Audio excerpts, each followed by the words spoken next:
거대한 다리나 선박, 발전소 같은 거대한 구조물들을 한번 떠올려 보세요. 우리 사회의 기반을 이루는 이런 것들은 사실 용접이라는 기술에 크게 의존하고 있거든요. 그런데 말이죠. 이 단단해 보이는 연결 부위 안에 우리 눈에는 절대 보이지 않는 아주 치명적인 균열이 숨어 있을 수 있다면 어떨까요? 오늘 우리가 파고들 주제가 바로 이 질문에 대한 대답입니다. 도대체 어떻게 해야 구조물의 안전을 위협하는 이 숨어있는 적, 그러니까 미세한 결함들을 부수지 않고 찾아낼 수 있을까요?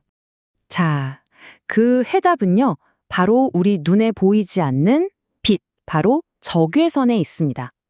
여기 화면을 보시면 아시겠지만 적외선은 우리가 보는 가시광선보다 파장이 훨씬 길어요. 이게 뭘 의미하냐면 마치 안개나 구름을 뚫고 나아가는 것처럼 투과력이 엄청나다는 거죠. 우리는 바로 이 열의 빛을 새로운 눈으로 삼아서 금속 내부를 꿰뚫어 보려는 겁니다. 이걸 이제 전문 용어로는 적외선 열화상법이라고 하는데요. 원리는 생각보다 되게 간단합니다. 마치 강물이 흐르는데 그 안에 보이지 않는 댐 같은 결함이 있다고 상상해 보세요. 그럼 그 부분에서 물이 막히면서 수위가 달라지겠죠? 열도 똑같아요. 열이 흐르다가 결함에 막히면 바로 그 부분의 표면 온도가 미세하게 달라집니다. 적외선 카메라는 바로 그 아주 작은 온도 차이를 우리가 볼 수 있는 색깔로 바꿔주는 정말 마법 같은 장비인 거죠. 자, 그럼 본격적으로 한번 들어가 볼까요? 열을 이용해서 어떻게 숨겨진 결함을 찾아내는지 그 핵심 원리를 지금부터 자세히 들여다보겠습니다. 접근법은 크게 두 가지로 나눌 수 있어요. 하나는 좀 수동적인 방식인데 물체 스스로 열을 낼 때까지 조용히 기다렸다가 관찰하는 거고요.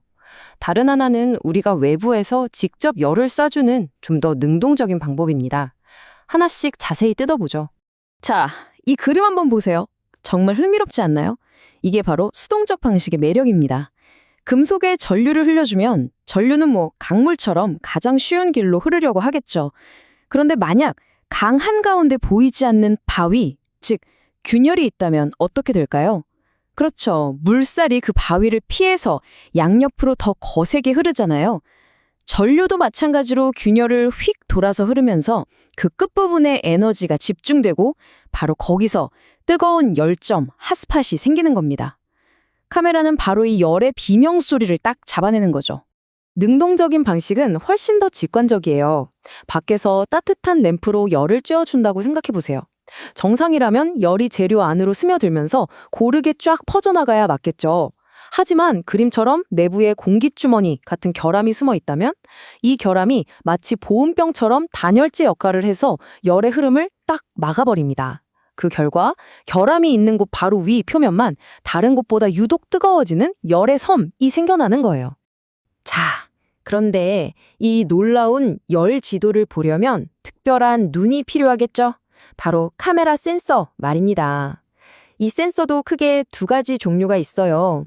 왼쪽에 보이는 양자형 센서는 비유하자면 F1 경주용차 같은 거예요. 극도로 민감하고 반응이 엄청나게 빠르지만 최고의 성능을 내려면 항상 아주 차갑게 냉각시켜줘야 하는 좀 까다로운 친구죠.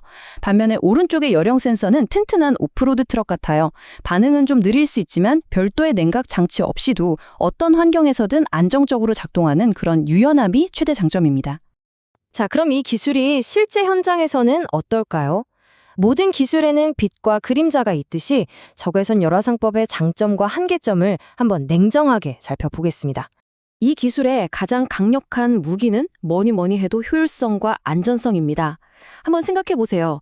초음파 검사처럼 일일이 접촉할 필요도 없이 멀리서 카메라로 쓱 훑기만 해도 넓은 영역을 한 번에 스캔할 수 있어요. 그리고 더 중요한 건 방사선 감사처럼 위험하지 않다는 겁니다. 그러니까 공장을 멈추거나 작업자가 대피할 필요 없이 실시간으로 안전을 확인할 수 있다는 거죠. 이게 산업 현장에서는요, 정말 어마어마한 혁신인 겁니다. 하지만 완벽한 기술은 없잖아요?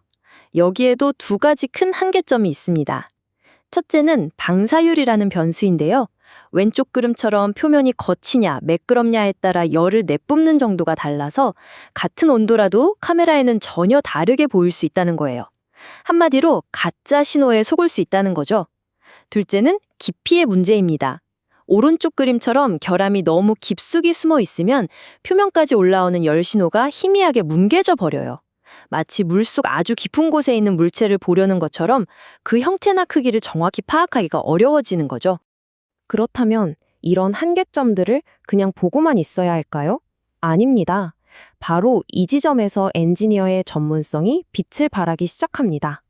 어떻게 하면 이 기술의 신뢰도를 최고로 끌어올릴 수 있을까요? 해결의 열쇠는 딱 한 단어, 통제입니다. 두 가지만 기억하시면 돼요. 첫째, 표면을 완벽하게 통제하는 겁니다. 검사 전에 표면을 깨끗하게 만들고 마치 화가가 캔버스에 바탕칠을 하듯이 특수 페인트를 칠해서 방사율을 모든 곳에서 똑같이 만들어주는 거죠. 이걸로 가짜 신호 문제는 해결됩니다. 둘째, 바로 시간을 통제하는 겁니다. 재료마다 열이 식는 속도가 다 다르거든요. 그래서 결함에서 나오는 신호가 가장 선명하게 드러나는 바로 그 골든타임을 정확하게 포착해내는 섬세함이 필요합니다. 결국 이 적외선 열화상법은 단순히 비싼 장비만 있다고 되는 기술이 아니에요. 이렇게 장비의 원리를 깊이 이해하고 여러 변수들을 완벽하게 통제하면서 눈앞에 나타나는 데이터를 정확하게 해석하는 전문가의 역량이 더해질 때 비로소 보이지 않는 위험으로부터 우리의 안전을 지켜주는 가장 강력하고 믿음직한 눈이 되어줄 겁니다.